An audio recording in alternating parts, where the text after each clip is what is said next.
Dicho esto, vamos a pasar ya a la palabra del Señor. Y déjenme orar un minutito solamente para que el Señor bendiga su palabra y prepare nuestros corazones. Señor, te damos muchas gracias por poder ahora ponernos delante de tu palabra para conocerte más a ti, Señor. Pero no queremos solamente conocerte para llenar nuestras cabezas de información, Señor. Si hay algo en este mundo es información. Hoy tenemos información accesible para todos nosotros, Señor.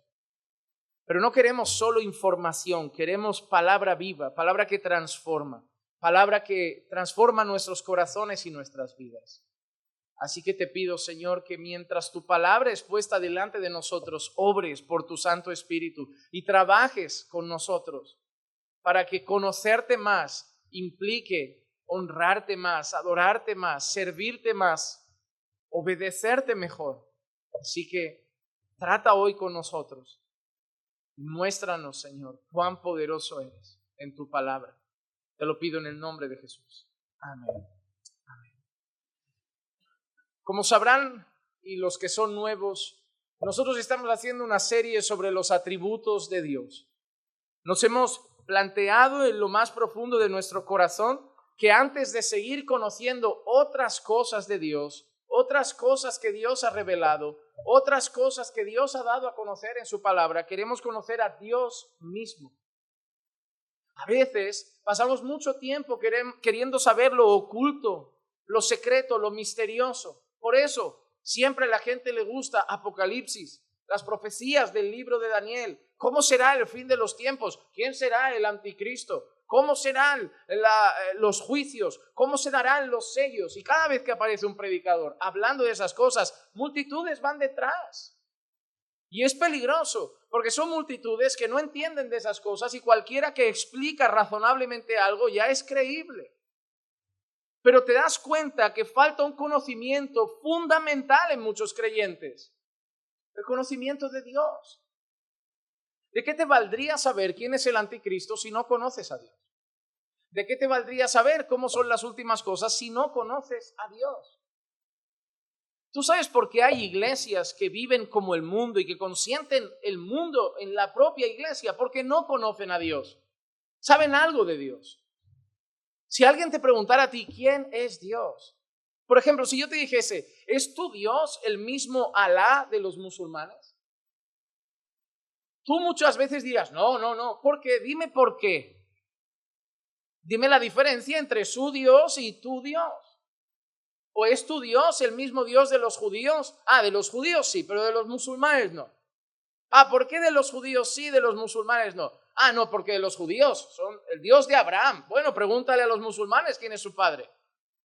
Y te va a decir que Abraham es su padre, porque Abraham no solo tuvo a Isaac, también tuvo a Ismael. Entonces, al final hay una batalla épica por quién es el verdadero Dios. Si Dios es el mismo, es necesario conocer a Dios.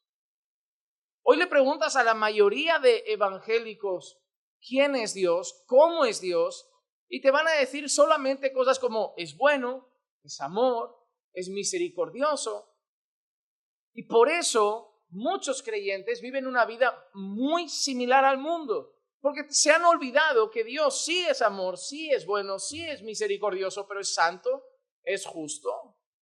Dios se ira, Dios condena el pecado, Dios aborrece la maldad, Dios se levanta airado cada día contra los que cometen iniquidad. Esa parte la omiten. Es importante conocer a Dios. Ahora, déjame preguntarte algo. ¿Cómo son las alabanzas que le gustan a Dios? ¿Le gusta a Dios toda la música cristiana? ¿Con que pongamos a Jesús en la letra vale para Dios? ¿Vale el reggaetón cristiano? ¿El heavy metal cristiano? ¿Sí? ¿No? Algunos dicen que sí, otros dicen que no. La pregunta es ¿por qué sí? ¿Por qué no? Tienes que tener un argumento que lo justifique. Y solo vas a saber lo que le gusta a Dios cuando conozcas a Dios. Y Dios se dé a conocer a ti en cuanto a sus gustos. Pero corres un peligro. Si no conoces a Dios y no conoces los gustos de Dios, puedes estar pensando que alabas a Dios y Dios ni está escuchando eso porque no le agrada. ¿Le gustan a Dios los teatros en la iglesia? ¿Le gustan a Dios los bailes en la iglesia? ¿Le gustan a Dios los mismos, los payasos en la iglesia? Todas las cosas que se hacen en la iglesia parten de una pregunta: ¿quién es Dios? ¿Cómo es Dios? ¿Qué le gusta a Dios? Porque si vamos a adorar a Dios, si vamos a servir a Dios, si vamos a hablar de Dios, si vamos a orar a Dios, si nuestra vida se va a centrar en Dios, si Dios es nuestro Dios, habrá que conocer a Dios. Una de las cosas más tristes que podemos leer en la Escritura es: el buey conoce a su dueño, pero mi pueblo no me conoce. Hermano, no me digas cuántas cosas sabes de otros temas, cuando el tema más fundamental todavía es limitado para ti, y es quién es Dios y cómo es Dios. Por eso decidimos hacer esta serie, para conocer más a Dios, conocer sus atributos. Dios se ha revelado, hermanos. Otra cosa difícil que tenemos que aceptar es el hecho de que muchas personas tienen a un Dios hecho a su imagen y a su semejanza. Por eso hay gente que te dice: yo creo en Dios a mi manera. Porque mi Dios no haría eso. A mi Dios eso no le parece mal. Por eso hay colectivos en esta sociedad LGBT y un montón más que dicen: Dios no ve eso mal. Dios me hizo así. Dios es bueno. Dios perdona todo. Dios esto, Dios aquello. Y cada uno se ha hecho su propia idea de Dios. El problema es que Dios no es como nosotros pensamos. Dios es como Él es. Y Dios se ha dado a conocer. Y nuestra responsabilidad como sus hijos, como su pueblo, como sus siervos, es conocer lo que Dios ha dado a conocer de sí mismo.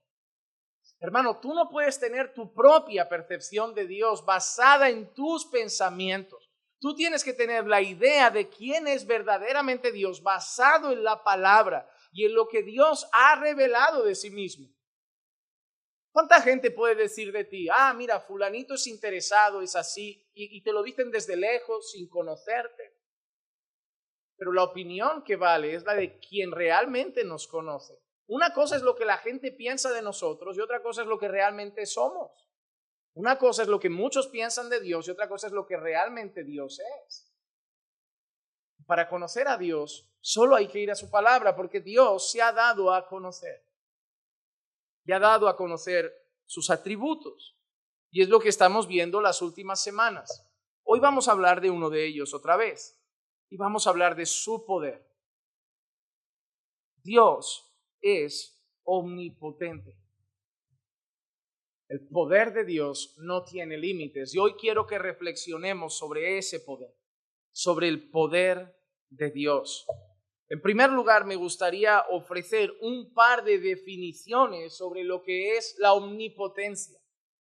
¿Qué podemos considerar omnipotencia? Déjenme dar dos definiciones. La primera es así: el poder de Dios es aquella habilidad y fuerza por medio de la cual Él puede hacer que suceda todo lo que le place, todo lo que su sabiduría infinita pueda dirigir, todo lo que la pureza infinita de su voluntad pueda determinar.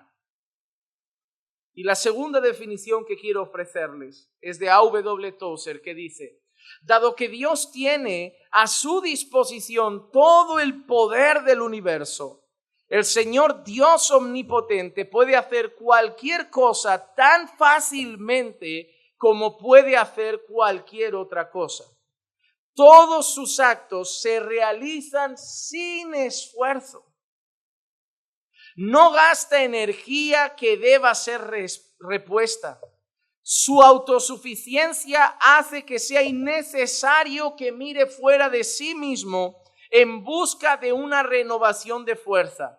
Todo el poder necesario para hacer todo lo que Él quiere reside en Él en una plenitud constante. ¡Qué gran Dios tenemos! ¡Qué gran Dios! Mira qué interesante lo que dice. Una de las primeras cosas que dice es que Dios puede hacer todo lo que le place.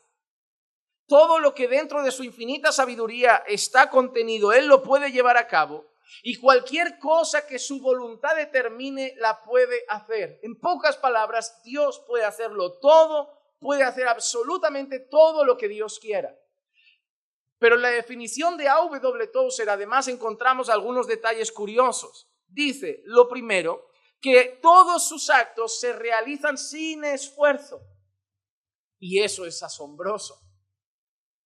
Porque cuando nosotros pensamos en, no sé, mover ese teléfono y volverlo a dejar aquí, pensamos, bueno, esto no te supone un esfuerzo. Pero cuando pensamos en Dios creando el mundo entero, creando el universo, creando todas las cosas, tampoco le supone ningún esfuerzo. A veces veo a personas, no sé, orar a Dios por una breve cirugía que no le dan mucha importancia, que no consideran muy peligrosa, y oran a Dios pensando, bueno, podemos estar tranquilos, eso es poca cosa, pero luego como que oran pensando en un cáncer como si a Dios le fuese a costar más, como no, hay que orar más intensamente, esto está grave, esto es serio. Déjame decirte una cosa, curar un resfriado y curar un cáncer terminal para Dios no supone ningún esfuerzo.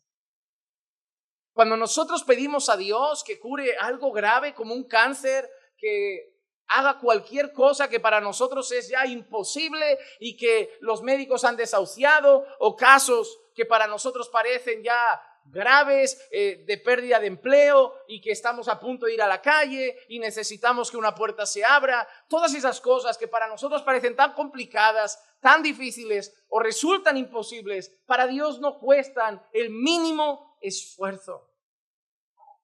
Porque incluso yo te he dicho esto, mira, esto no te cuesta, pero si yo lo hiciera 200 veces, si esto lo hiciera 300 veces, ¿cómo acabaría mi brazo? No es un esfuerzo para mí hacerlo una vez, 2 veces, 3 veces, pero si lo hago 500 veces, mi brazo se resiente.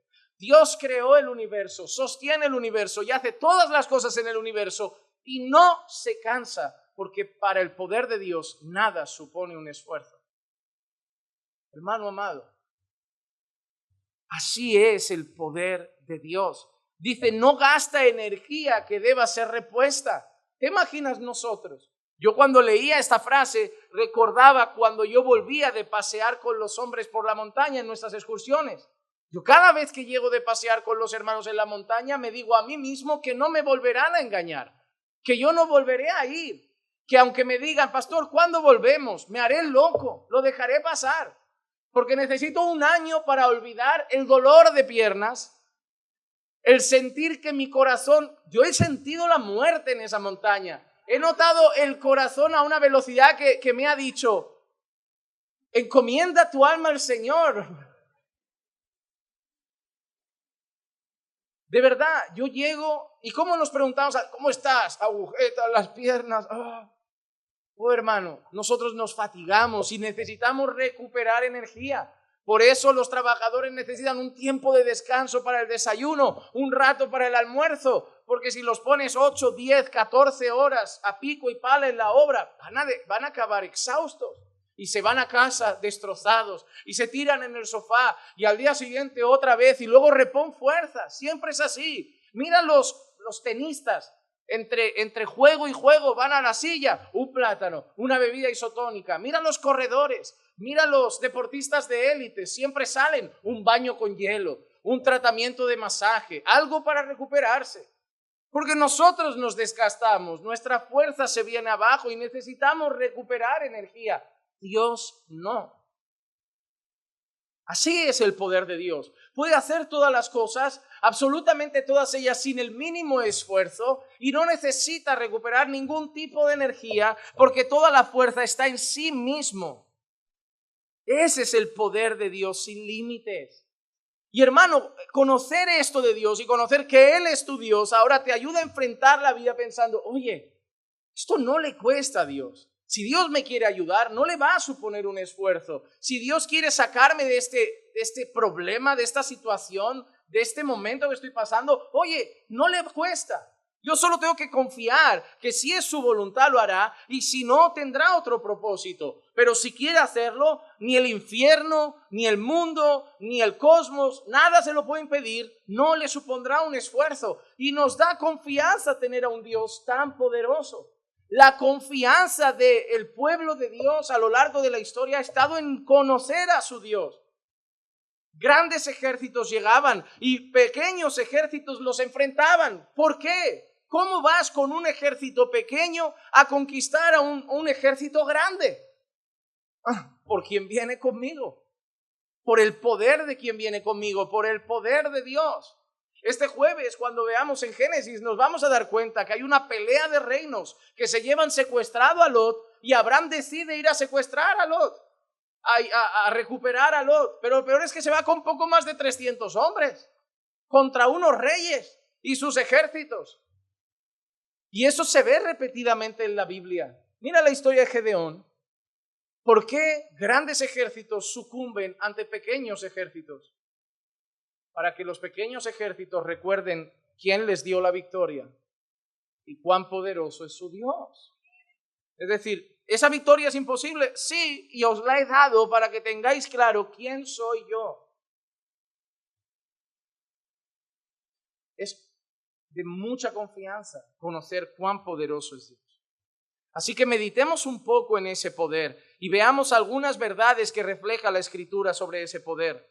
Así que aquellos que toman nota, preparen la libreta que allá vamos.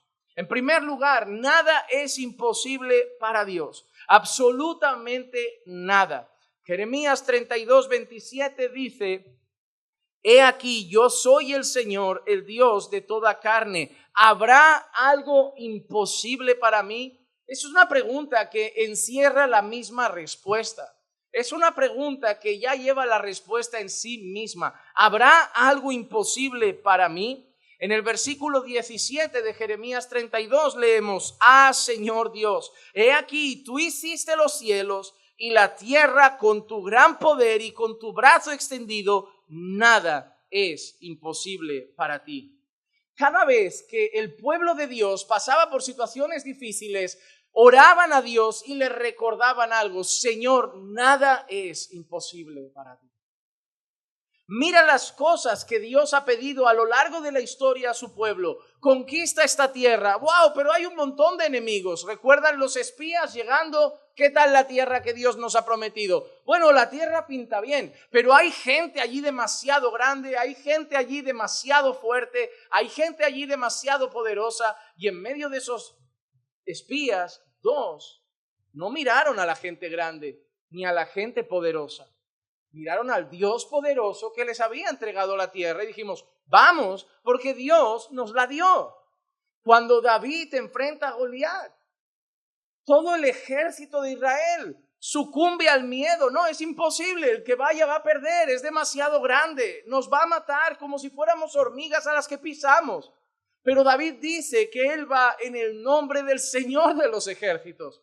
Tú eres grande, Goliat, pero yo voy con Dios. Yo ya sé lo que es estar con Dios. Yo ya me enfrenté a un león. Yo ya me enfrenté a un oso para cuidar a mis ovejas. Y Dios siempre estuvo conmigo. Moisés, tira para Egipto y saca a mi pueblo. Dile a Faraón que lo deje ir. Pero Señor, mira lo que somos, ni soldados somos y encima me llevas a mí con otro que tela. Y allí hay un ejército, está el gobierno más poderoso del mundo, el gobernador que gobierna sobre todo, los que nunca pierden una batalla, pero que yo voy contigo. Y acaban siendo libertados. Podemos ver historias de murallas que han caído, ejércitos derrotados, naciones que han sucumbido al poder de un ejército mucho más pequeño. Y cada vez que las cosas se complican, el pueblo de Dios siempre miraba al cielo, miraba a su Dios y decía: Señor, para ti no hay nada imposible. Nos has sacado de otras, nos has dado otras victorias. Esto será otra historia más para contar. Hermano, cuando enfrentes cualquier cosa en la vida, recuerda, no hay nada imposible para ti.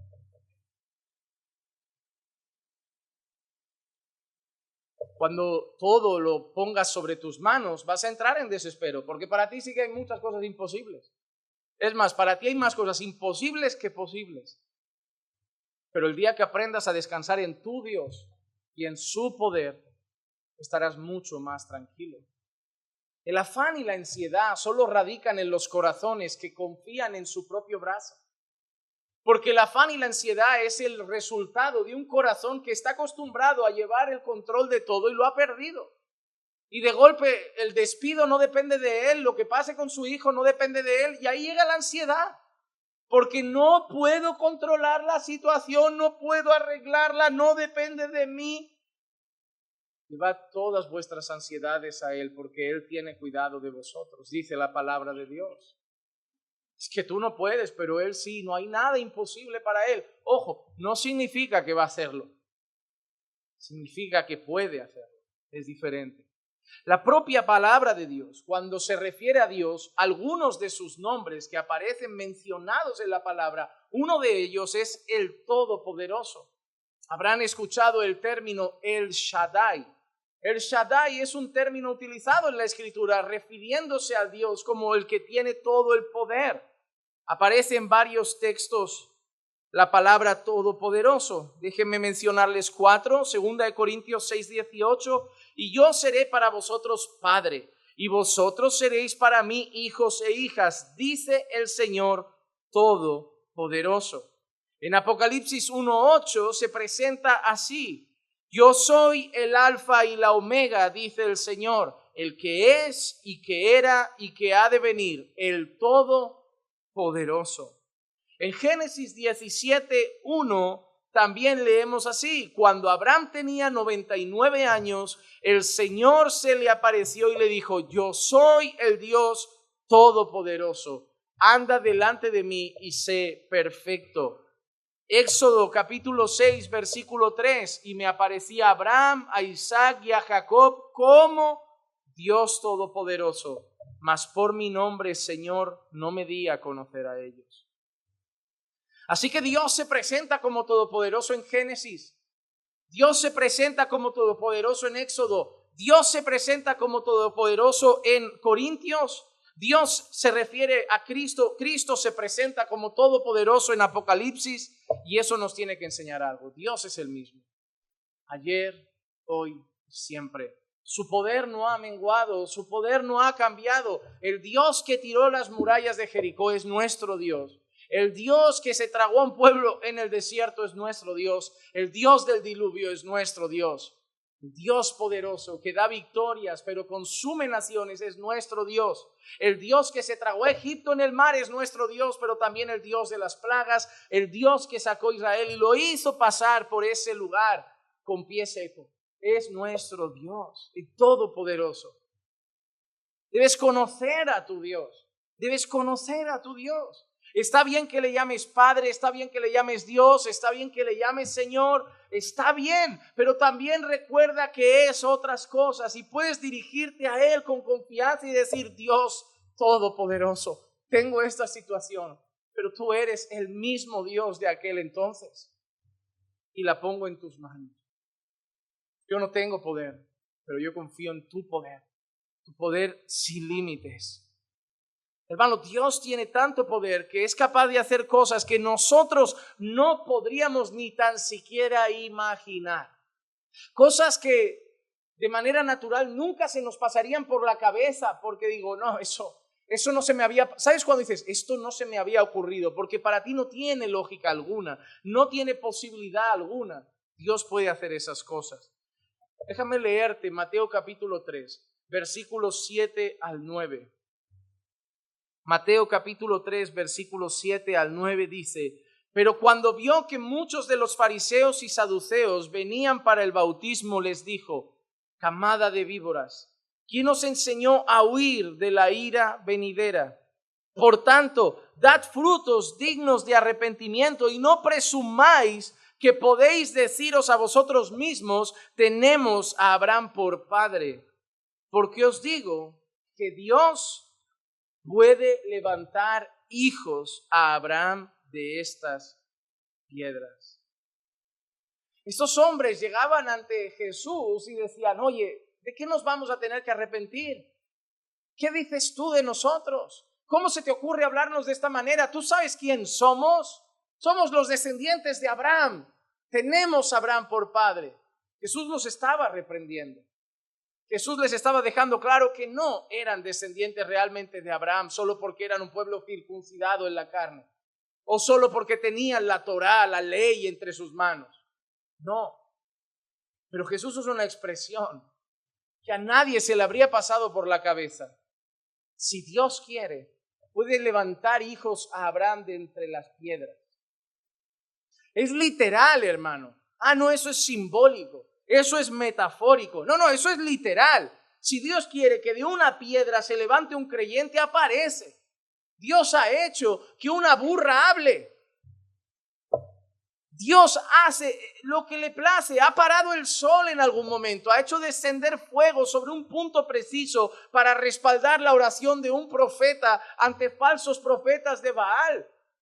Si Dios quiere que de una peña seca salga agua, sale. Si Dios quiere que caiga un alimento majestuoso llamado maná del cielo cada día, a la misma hora, en la misma cantidad, para satisfacer el hambre de su pueblo, lo hace. Y si quiere que salgan creyentes de las piedras, lo hace. Si Dios puede darle a Abraham hijos de las piedras, Dios puede hacer de tu hijo no creyente un hijo de Abraham también.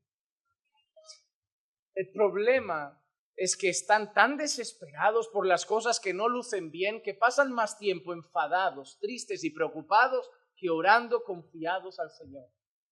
Hermano, yo les veo muy abatidos y entiendo la tristeza. Es normal que nos duela ver a nuestros seres queridos no creyentes. Es normal que duela ver a una madre no creyente, a un hijo no creyente, pero llorar no lo cambia, sufrir enfadados no lo cambia, estar abatidos no lo cambia. Oremos a Dios. Él ha dicho que puede levantar hijos a Abraham de entre las piedras. ¿No podrá convertir el duro corazón de tu hijo incrédulo? Tráelo a la iglesia. No quiere venir, tráelo. El Dios poderoso, aunque él no quiera venir, aunque esté mirando al techo, aunque ande distraído, un día puede penetrar su corazón con la espada de la palabra.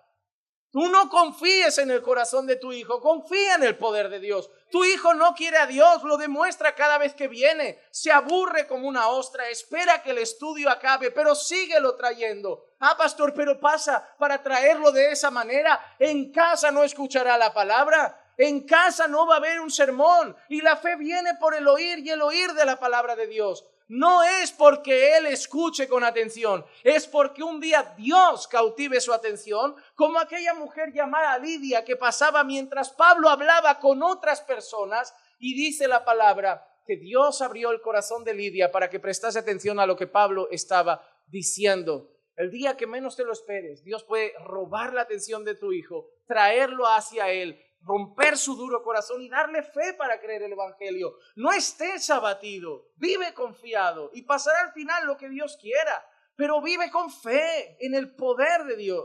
Dios puede salvar a tus seres queridos. No hay nadie imposible para Dios. Y la prueba es que tú estás aquí. No te creas mejor que tus hijos. No creas que tú llegaste al Señor siendo más blando que ellos, teniendo un corazón más amable. No, llegaste igual de pecador, llegaste igual de endurecido. Y lo que Dios ha hecho contigo y lo que Dios ha hecho conmigo, lo puede hacer con ellos también. Oremos a Dios y confiemos en su poder. No hay corazón de piedra que no pueda arrancar y poner uno de carne para su gloria. Tú no puedes, tu hijo no quiere, pero Dios no tiene límites. Falta una iglesia que confíe más en el poder de Dios. Enfrentamos una decisión en la iglesia, oremos. Hay una nave que alcanzar, oremos. No vamos a desfallecer, no tendremos miedo si se complican las cosas. Confiamos en su poder. Si es para nosotros, pasará. Esta iglesia podrá emprender cosas grandes para el Señor, de verdad. Miren, hay un salmo, hay un versículo que está grabado en mi corazón y cada vez que pienso en la iglesia, cada año, cada mes, cada sermón, cada enseñanza, cuando veo el crecimiento, veo todavía Hospitalet, veo todavía España, veo todavía Europa tan seca a nivel espiritual, iglesias tan corrompidas, iglesias que se han mundanizado tanto, y siento que somos un pueblo pequeño, pero hay un texto en la Biblia que dice: en Dios haremos proezas. Y yo lo creo. No es soberbia, no es que crea que somos la mejor iglesia, no es que crea que somos mejor que otra iglesia. Que cada iglesia tenga su fe donde quiera tenerla y confíe en lo que quiera confiar, y cada iglesia busque honrar a Dios en su lugar, pero mirando este lugar, yo creo en lo que dice su palabra y creo que en Dios haremos proezas. Porque no depende de mí, ni del pastor Marcos, ni de vosotros, no depende de la iglesia, es en Dios. En Dios haremos proezas. Fuera de Dios no, pero en Dios sí, porque la proeza la hará Él. La proeza la hará Él. Hermano, confiemos en su poder, porque Dios puede hacer todo lo que su voluntad quiera hacer. El Salmo 115 y el verso 3 dice: nuestro Dios está en los cielos, Él hace lo que le place. Y eso es importante recordarlo. Él hace lo que le place. Hermano amado, Dios no hace lo que a nosotros nos place. Si Dios no curó a alguien por el que orábamos, no es que no pudo. Si Dios no hizo algo que le pedimos, no abrió la puerta del trabajo por el que orábamos, no nos dio esa cosa que anhelábamos, no es porque no pudo. Y tampoco no es porque no escuchó. Y tampoco no es porque no nos ama. Es porque no quiso. Y ya, no hay más vuelta de hoja, no te tiene que dar explicaciones. Porque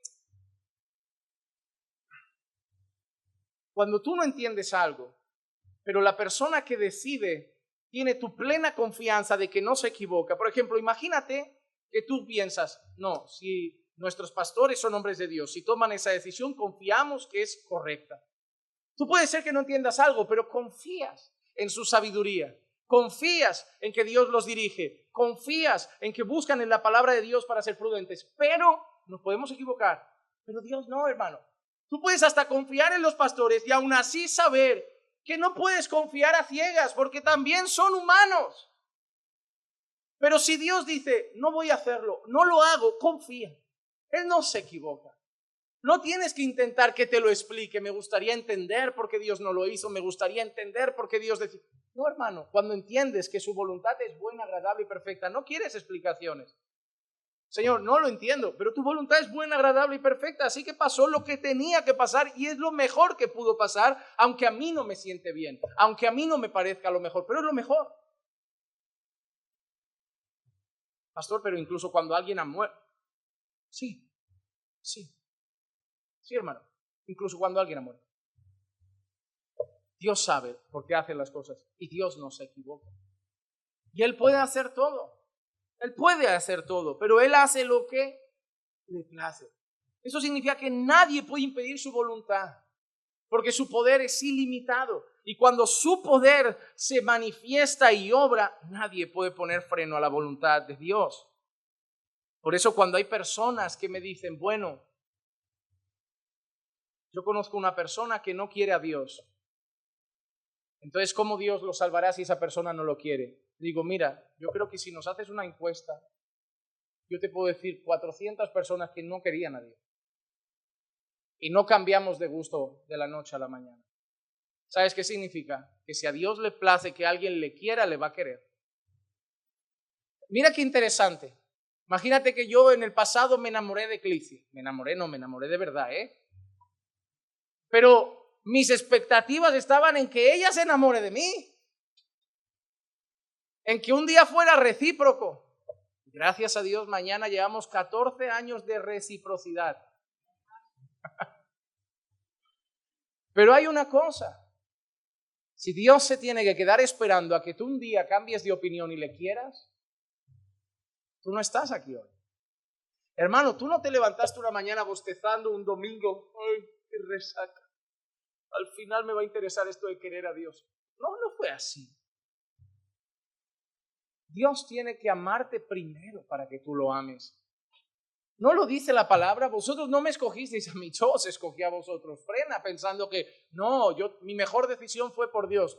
Dios te escogió a ti primero. Vosotros me amáis porque yo os amé primero. Dios siempre dio el primer paso, porque la Biblia dice, nadie quiere a Dios, no hay nadie bueno, no hay ni un justo, no hay quien busque a Dios, ni siquiera uno. Nadie va a llegar con un cartel de tomé una gran decisión. Llegaremos con un cartel de solo el Cordero es digno. Solo el Cordero es digno. Se lo debemos todo a Dios. Solo que me gustaría añadir en cuanto al poder de Dios un matiz. La voluntad de Dios siempre está unida a la naturaleza y los atributos de Dios. Déjenme explicar una cosa, y es como decir que hay algo que Dios no puede hacer. Y ahora les diré el por qué. Porque, Dios puede hacer todo. Bueno, en la Biblia hay cosas que dice que Dios no puede hacer. Por ejemplo, Hebreos capítulo 6, versículo 18 dice, a fin de que por dos cosas inmutables, en las cuales es imposible que Dios mienta, los que hemos buscado refugio seamos grandemente animados para asirnos de la esperanza puesta delante de nosotros. Es imposible. No hay nada imposible para Dios. Y acaba de decir que hay algo imposible. Sí, imposible que Dios mienta. En 2 de Timoteo, capítulo 2, versículos 12 y 13 dice, si perseveramos, también reinaremos con Él. Si le negamos, Él también nos negará. Si somos infieles, Él permanece fiel, porque Dios no puede negarse a sí mismo. No puede. No solemos entender que Dios no pueda algo, pero aquí afirma que no puede mentir, que no puede negarse a sí mismo.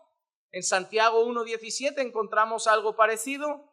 Toda buena dádiva y todo don perfecto viene de lo alto, desciende del Padre de las luces, con el cual no hay cambio ni sombra de variación. Dios no puede mentir, Dios no puede cambiar, Dios no puede negarse. ¿Pero eso acaso limita el poder de Dios? Entonces ya no puede hacer todo porque no puede mentir, porque no puede negarse, porque no puede cambiar. Déjenme leerle dos frases que me resultaron interesantes en cuanto a esto. La primera, de Wayne Grudem, que dice, aunque el poder de Dios es infinito, su uso de ese poder queda determinado por sus otros atributos, tal como todos los atributos de Dios determinan todas sus acciones. Esto es, por consiguiente, otro ejemplo en donde habría un malentendido si se aísla un atributo del resto del carácter de Dios o si se recalca de una manera desproporcionada. No podemos separar los atributos de Dios, y ese es el problema. Cuando solo decimos, Dios puede hacer todo, pero no puede cambiar. Sí, porque Dios es todopoderoso, pero también Dios es inmutable. Dios puede hacer todo, pero no puede mentir. Sí, porque Dios es todopoderoso, pero también es justo, es recto, es fiel, es íntegro. No habría confianza en un Dios que puede mentir. No habría confianza en un Dios que puede cambiar de opinión. No habría confianza. Estarían chocando sus atributos.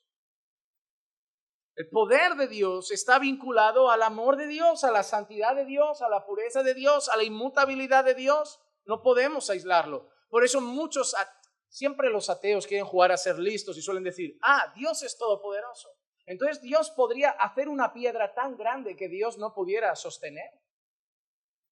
Cuando un ateo te venga con esa teoría del que Dios, si es tan poderoso, haría una piedra tan grande que no podría sostener, entonces, si no la puede hacer, no es tan poderoso. Si no la puede sostener, no es tan poderoso.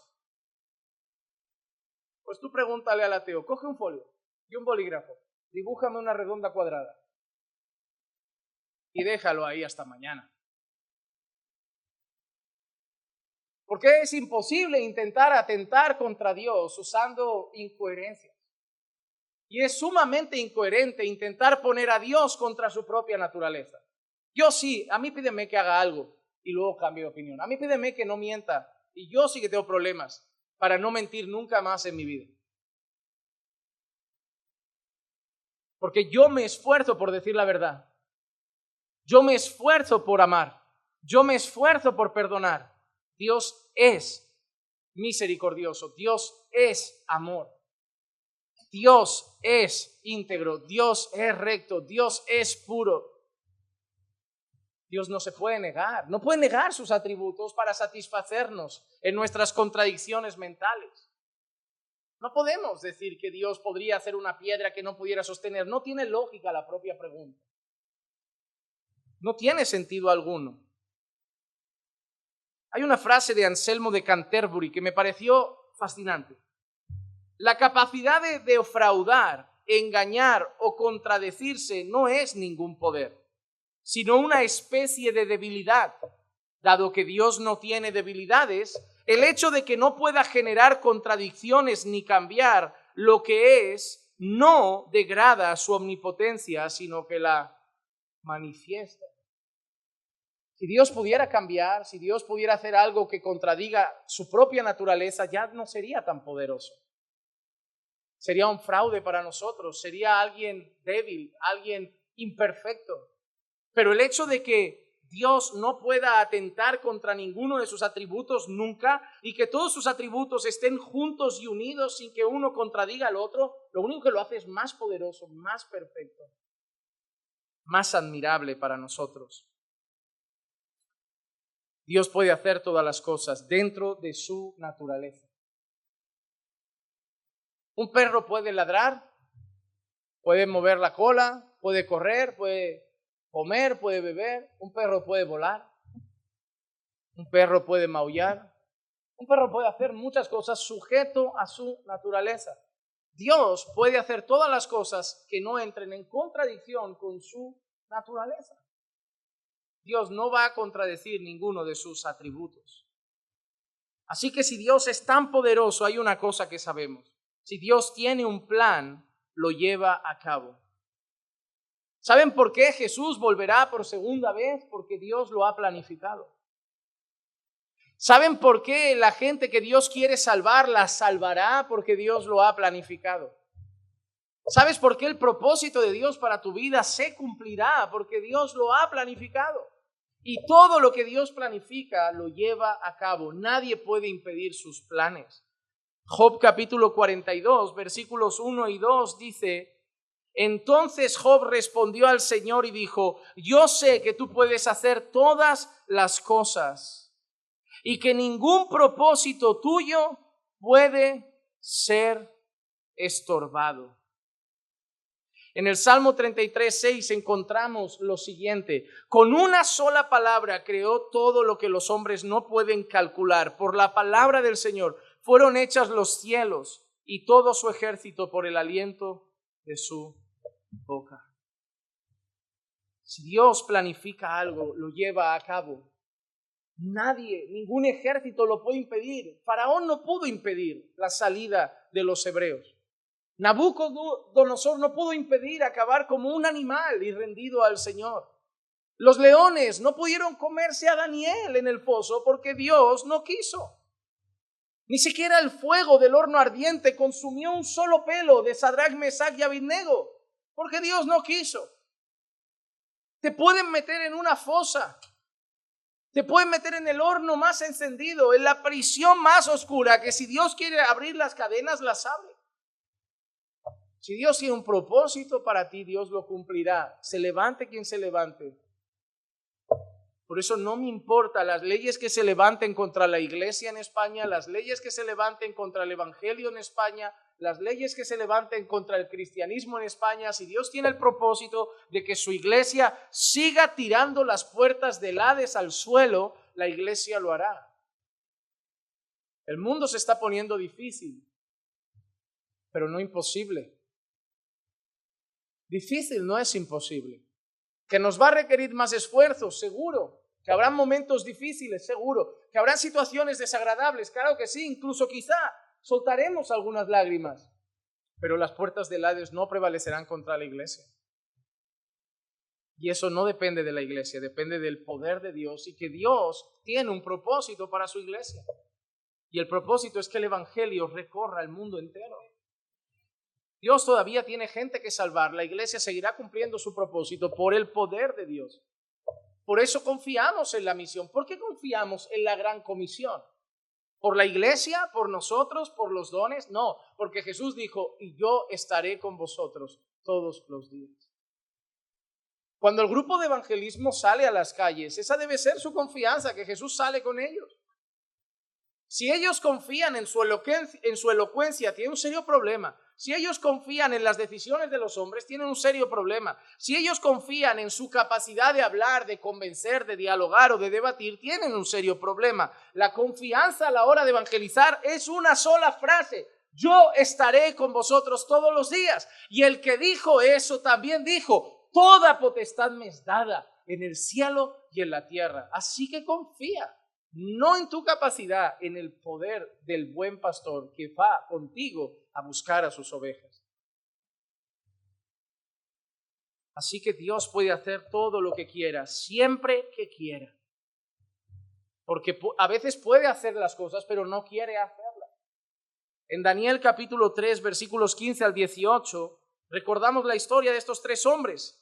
Mira lo que les dijeron: ¿estáis dispuestos ahora para que cuando oigáis el sonido del cuerno, la flauta, la lira, el arpa, el salterio, la gaita y toda clase de música os postréis y adoréis la estatua que he hecho? Porque si no la adoráis, inmediatamente seréis echados a un horno de fuego ardiente. Hermano, quédate con esta historia. Miren, déjenme ponerles una tarea para casa. Lean Daniel 3 y esperen a ver cómo se van a poner las cosas en España. Porque la presión en España va a empezar así. Recuerden, hace ya como 1 año y medio, 2 años, llegó una carta del gobierno de por aquí diciendo de una manera muy sutil algo como esto: querida iglesia, nos complace que estés en medio de nosotros, pero debemos entender que la sociedad cambia, avanza, y nos encantaría que la iglesia avance junto a nosotros. Por eso nos animamos a ofrecerte el considerar algunos mensajes que desde hace muchos años la iglesia ha lanzado y pueden atentar contra ciertas minorías, resultar ofensivos, porque no querríamos llegar al punto de tener que actuar legalmente contra la iglesia por algún tipo de discurso discriminatorio. ¿Sabes lo que te están diciendo en una carta muy formalita y educada, redactada con mucha burocracia? O dejas de decir que la homosexualidad es pecado o atente a las consecuencias. Esa carta fue rota y lanzada a la basura inmediatamente. Hermanos, las cosas se van a complicar. Hoy llegó así el aviso. Mañana llegará de otra manera. ¿Y sabes qué te dirán algunos creyentes? Bueno, pastor, pero se puede hablar de pecado sin especificar. Pero se puede... ok. Esos creyentes no van a ir al horno. Esos creyentes no van a acabar en el foso de los leones. Y te digo más, esos creyentes, a los pastores y predicadores que acaben en la cárcel los llamarán temerarios, irresponsables, faltos de sabiduría, porque a la cobardía se le llama prudencia hoy en día. No, otra cosa es que yo me vaya a una plaza en medio de una manifestación a escupir gente a la cara. Otra cosa es que si un texto dice que tal y tal y tal es pecado, lo voy a pronunciar. Y si mañana estamos delante de una corte, y si alguien está ahí, aunque sea yo, y la iglesia está afuera esperando el veredicto, y me llegan a preguntar: usted afirma categóricamente que tales personas heredarán el infierno, espero que toda la iglesia espere que su pastor diga sí, sin titubear. Porque si esperan que diga no, solo para salir por esa puerta más tranquilo y sin una multa, me habrán decepcionado todos.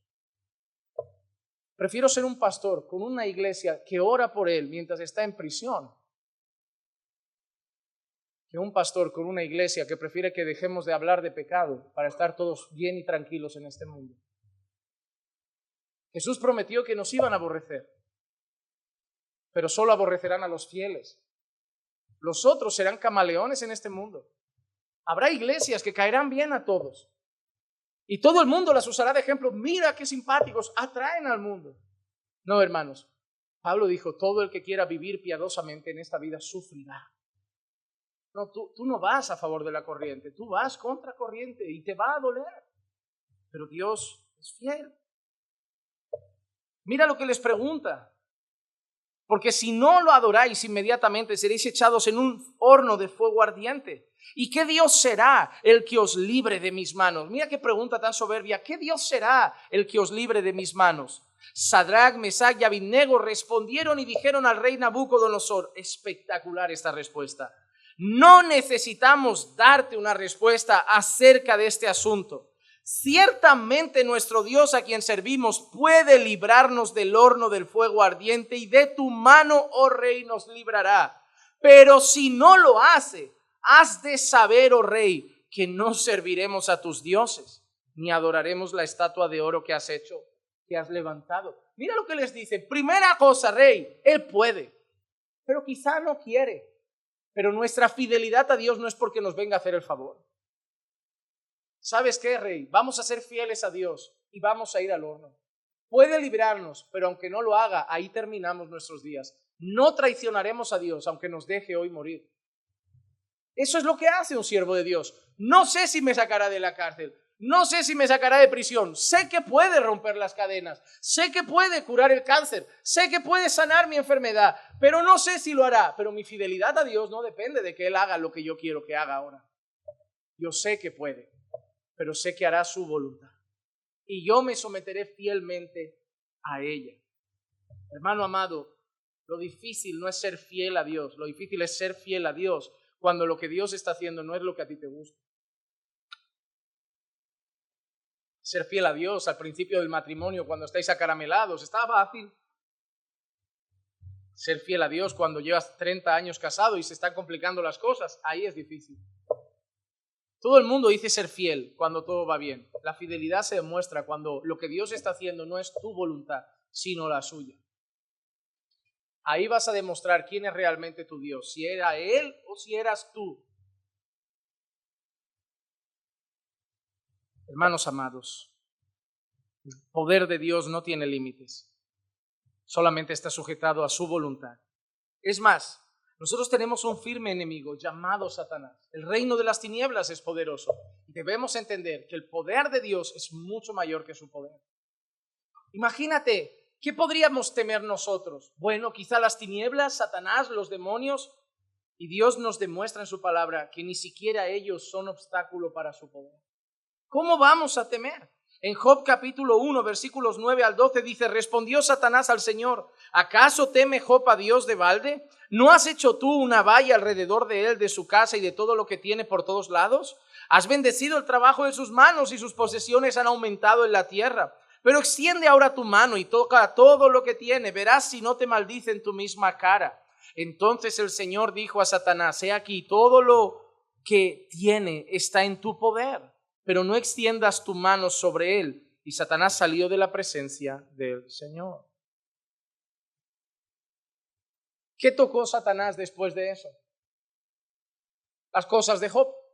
¿Tocó su salud? ¿Tocó su vida? No, solo tocó esas cosas. Luego fue otra vez a reclamar y Dios le dijo: bueno, ahora puedes tocar aquí. ¿Hasta dónde llegaba Satanás? Hasta donde Dios dejaba. ¿Tú crees que Satanás no quería matar a Job? ¿Tú crees que Satanás no desearía directamente matar a Job, la mujer, los hijos, todo?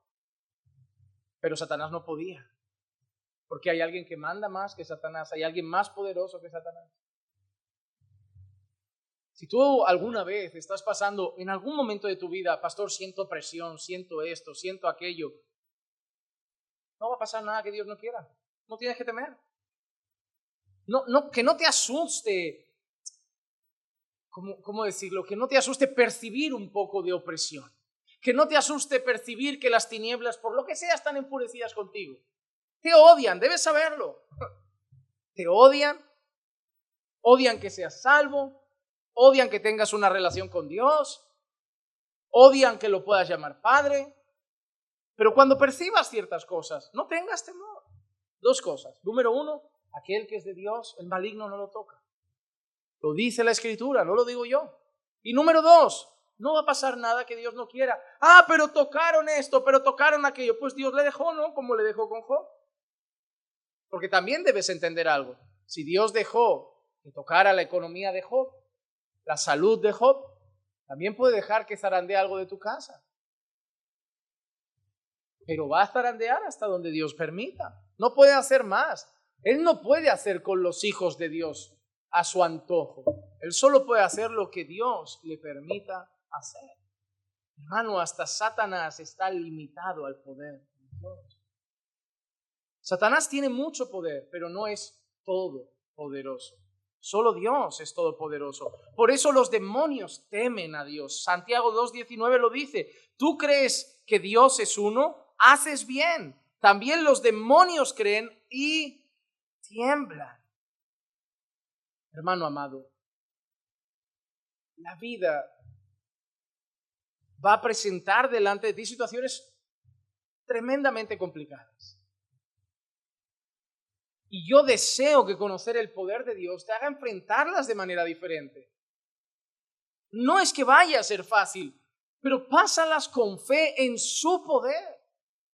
Enfréntalas y di, Señor, sé que puedes arreglar esto, pero no sé si lo vas a hacer.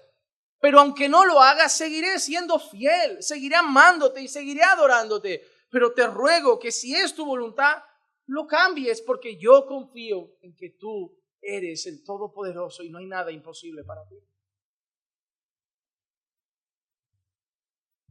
Ahora, cuando nosotros hablamos del poder de Dios, no podemos dejar de hablar del poder de Cristo.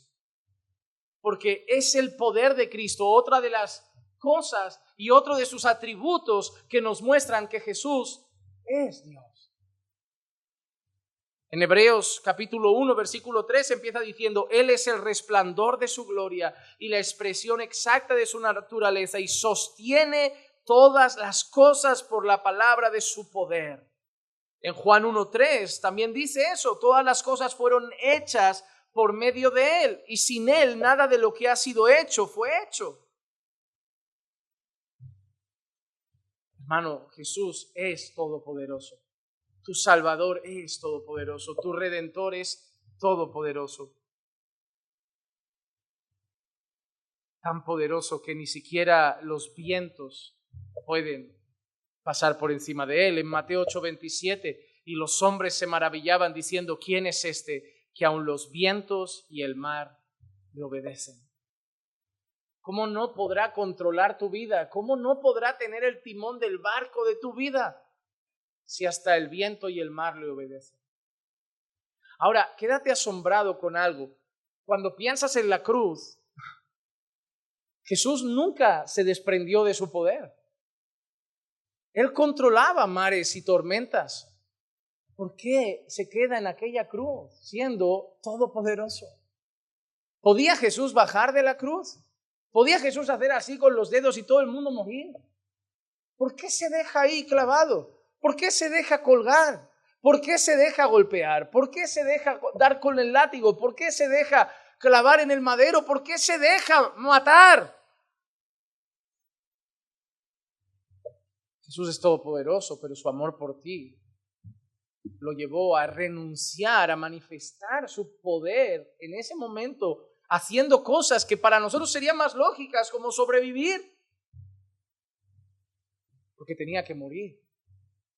¿Podía evitar la muerte? Podía, pero no quiso. Ahora, entiende cuánto te ama Jesús, porque alguien que va a la muerte y no tiene escapatoria, pobrecito, pero alguien que puede escapar de la muerte y se entrega por ti, ¡cuánto amor!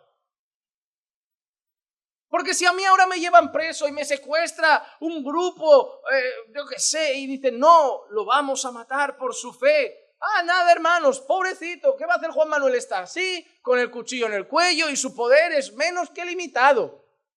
Como mucho, orar. Y que cuando vayan a hacer así y cortar el cuello, yo qué sé, intentar bajar la boca, morder la espada con los dientes, sacarla así, correr. Yo tengo muchas películas, pero no va a pasar, me voy a quedar sin cabeza, hermano. Pobrecito de Juan Manuel, lo lloraremos en su tumba, qué valiente fue, fiel hasta el final, Dios así lo quiera. Pero no es pobrecito de Jesús. No es pobrecito de Jesús. Él le dijo a un hombre, tú no me quitas mi vida, yo te la entrego. No. Jesús les dejaba algo muy claro, no perdáis de vista lo que está pasando aquí, no penséis, lo hemos capturado y mira, no se puede... No, me estoy dejando pillar. En la mesa, el traidor es el que me da el pan. Jesús, puedes evitarlo. Ya. Judas, ve, ya hazlo rápido. Él se dejó crucificar por amor a ti y a mí. Lo podía evitar si quisiera.